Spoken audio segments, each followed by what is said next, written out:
पंढरपूर तालुक्यातील अवैध व्यावसायिकांचे कंबरडे मोडणार आयपीएस अधिकारी प्रशांत डगळे यांचा इशारा। पंढरपूर शहर व तालुक्यातील अवैध धंद्यांबाबत अनेक दिवसांपासून तक्रारी समोर येत आहेत, त्यावर कारवाई करताना कोणतीही हयगय केली जाणार नाही, असं पंढरपूरचे उपविभागीय पोलीस अधिकारी व आयपीएस प्रशांत डगळे यांनी सांगितलंय। तसेच पंढरपूर शहरातील दुहेरी हत्याकांडाबाबत मोठी माहिती देत येणाऱ्या काळात सर्व गोष्टी लक्ष देत योग्य कारवाई करणार असल्याचं देखील सांगितलंय। वाळू माफिया, अवैध दारू, दहशत, दादागिरी, गुंडागर्दी करणाऱ्यांवर तडीपार, मोका यांसारखी मोठी कारवाई करणार असल्याचं सांगतानाच पहा काय म्हणतात आयपीएस अधिकारी प्रशांत डगळे। नक्कीच आम्ही आता जी कारवाई केली सांगोल्यामध्ये अवैधरित्या जुगार व दारू विक्री या हॉटेल भाकरी की सोनंद स्थित सांगोला तालुक्यामध्ये हे गाव आहे। हा जो लोक या जुगाराकडे व जो अवैधरित्या दारू विक्री व कन्झम्पशनकडे जो कल आहे त्याचेच बरगडा मोडण्यासाठी आम्ही ही कारवाई केली। ही कारवाईमध्ये बरेचसे आम्ही व्यक्ती आमच्या ताब्यात घेतलेले, त्या व्यक्तींसोबत तेथे स्थित असलेले जे काही फर्निचर्स आहेत, फर्निचर्स म्हणजे काय तर जुगारामध्ये वापरले जाणारे टेबल्स, ज्यामध्ये वरती कपडा लावून त्याच्यावरती रेषा किंवा आकडेवारी करून त्याच्यामध्ये ते खेळ खेळले जातात। अंदर बाहेर सारखा एक जुगाराचा जो खेळ आहे तो तिथे खेळले जात होता। त्याचबरोबर कॅसिनो चेअर्स, त्याचबरोबर उच्च दर्जाचे कॅसिनो कॉईन्स, एक पेटीमध्ये जवळपास 100 कॉईन्स च्या वर असतात आणि एका पेटीच्या कॉईन्सची किंमतही 50,000हून जास्त असते। असे कॉईन्सही आपण त्यातून जप्त केलेले आहेत। त्यामध्ये जे काही लोक त्यात आहेत त्यांची चौकशी चालू आहे, कुठल्या पद्धतीचे त्यांनी त्या ठिकाणी पैशाची उलाढाल केलेली। त्याचबरोबर तेथे आम्ही 16 लाखच्या वरती आम्ही कॅश ही जप्त केलेली।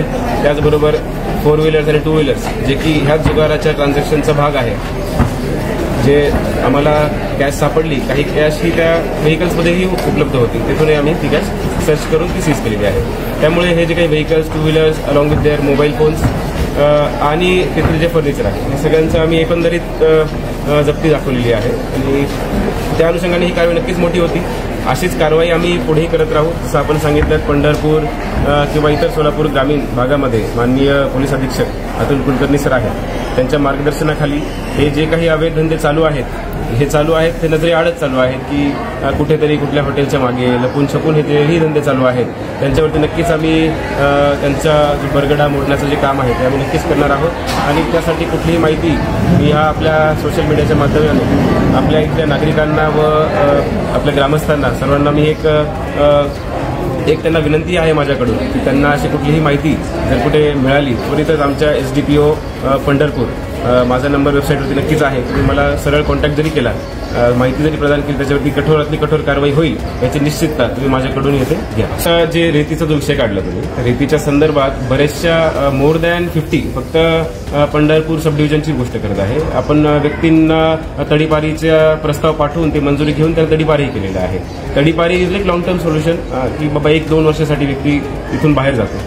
तर त्याचबरोबर आपण जे रेग्युलर कारवाई जे करतो, त्याचबरोबर जे मी आता सांगितलं जे इन्फॉर्मंट्स असतात, इंटेलिजन्स सोर्सेस असतात, त्यातून जेही काही मिळते आम्ही तिथे जाऊन ती कारवाई करतो। ज्याच्याने काय होते, एक आपल्या पोलिसांची व प्रशासनाची दहशत निर्माण होते, जेणेकरून कठोरातली कठोर कारवाई केली जाईल ह्या गुन्हेगारांवरती, जे अवैधरित्या दारू विक्री करणारे हे व्यक्ती असू शकतात किंबहुना जे रेती चोर आहेत तेही असू शकतात। त्यांच्यावरती कठोरातली कठोर कारवाई आता तडीपारीचा आम्ही कारवाई करत आहोत। त्याच्या पलीकडे जाऊन MPDA, मकोका सारखे ऑर्गनाइज्ड जे ग्रुप्स असतात त्यांच्यावरती बंधन लावण्यासाठी जे काही ऍक्ट्स आपल्याकडे उपलब्ध आहेत किंवा वापर करून आम्ही कठोरातली कठोर त्यांच्यावर मागील काही आधी जरूर सो आमची प्रत्येक पोलीस स्टेशनला एक अशी टीम संघटित असते। नक्कीच काही माहिती आहे जी आम्ही तुम्हाला सद्यस्थितीत देऊ शकणार नाही ती for confidential reasons, but otherwise we have establish team, आमचे टीम्स तयार आहेत। SDPO Pandharpur along with Solapur ग्रामीण वेगवेगळ्या पद्धतीच्या टीम्स बनवलेल्या आहेत। हे टीम्स चेक्स अँड बॅलन्सेसही काम करतात आणि माहिती गोळा करण्याचंही काम।